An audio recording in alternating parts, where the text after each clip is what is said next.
North Korea has an abundance of industrial raw materials which South Korea needs. Now, if it was able to export those and had the hard currency which it could spend on South Korean goods, which means that it could be financed simply by an exchange of currencies between the two central banks. It doesn't have to be paid for in North Korea's very scarce hard currency necessarily. If it was able to do that, North Korea's benefits would be enormous because they just simply don't have enough food a lot of the time in the country. They need to import food. Often even food grains like rice become very scarce in North Korea, but even more important than that in some ways is that there's a lack of protein. So North Koreans mainly eat rabbit as their main source of meat, but they also eat chicken, of course, and chickens and pigs and pulses of various kinds. And they also need vitamins which come from fruit and vegetables. Well, all of these sources of both protein and vitamins could easily be sourced from South Korea because they could be paying for those with their industrial raw materials. So there would be an enormous benefit to the health and well-being of many, many North Korean citizens if this trade could happen. Well, South Korea has to import large amounts of industrial raw materials from all over the world. And there are reasons to think that it could obtain those industrial raw materials more cheaply if they were to come from North Korea, mainly because they could be transported by rail or road if those transport links were reopened again, which is much cheaper than having to import them from some other part of the world where they come in by ships, and then got to be transferred onto railways and things at one of the South Korean ports.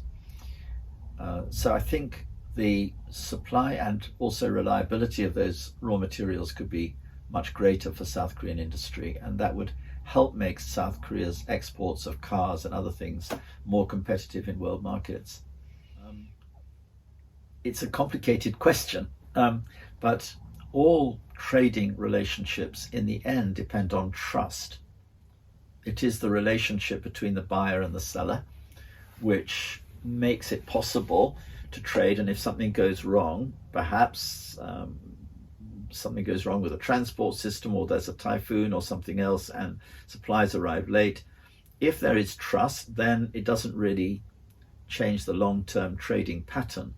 But if there's no trust, then people worry about whether actually the goods got transferred to somebody else, or they were let down on the contract deliberately for some reason, and things like that. So if there was no reunification, the trade could certainly continue, but then the challenge would be to build the trust between the buyers and the sellers on both sides of the DMZ.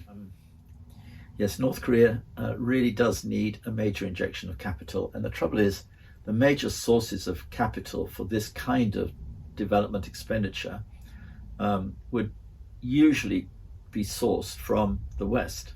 And of course, South Korea has a large surplus of capital as well. Now, the easiest place really for North Korea to hope to get capital would be from South Korea, because it's close and there is long historical ties between North and South Korea, and many people in South Korea who are now wealthy actually came originally from North Korea. So they have a strong love and interest in North Korea. They may even have family members still in North Korea. So there's all sorts of reasons why they would want to invest into North Korea if they are currently in South Korea. Also, the kinds of products which would be produced in North Korea, the industrial materials and everything else, are most likely to come down to South Korea because it's the closest market. So for all sorts of reasons, the most likely place for North Korea to get the capital is from South Korea. But for that to happen, relationships have got to be restored between North and South Korea. So I think North Korea's got a strong interest in terms of modernizing its economy, which is, we know, one of its main aims now is to modernize its economy, it has a strong reason to focus on trying to restore the relationship with South Korea. You could think, well, maybe couldn't they get this capital from Russia or China or some other country which is sympathetic to them? But both Russia and China are themselves short of capital for investment. So it's going to be much harder to access extra capital from there than it is from South Korea in many ways.